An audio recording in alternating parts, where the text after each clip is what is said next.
ஒரு பக்தர் ரொம்ப நாளா கடவுளை வணங்கினார். 20 வருஷமா 25 வருஷமா வணங்கினதுனால ஒரு நாள் கடவுள் நேரடியாக வந்து, அவங்களுடைய அமைப்புல சொல்லுது, கடவுள் நேரடியாக வந்து சொன்னாராம், பக்தரே ரொம்ப காலமா என்ன வணங்க, நீ என்ன வரம் கேட்டா நான் தருவேன் அப்படி சொன்னார். உடனே சிந்திச்சாரு, அடியாப்பா கடவுளா பார்த்து என்ன வரம் கேட்டான்னு தாரன்னு சொல்றாரு.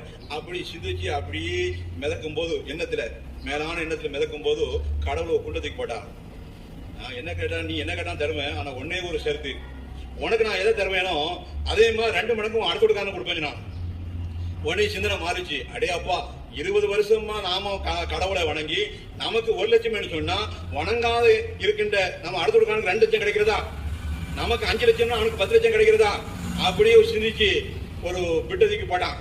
அடே அப்பா இப்படியா விஷயம், என் கண்ணை ஒரு கண்ணை குருடாக்குன்னு சொன்னான் கடவுள்கிட்ட.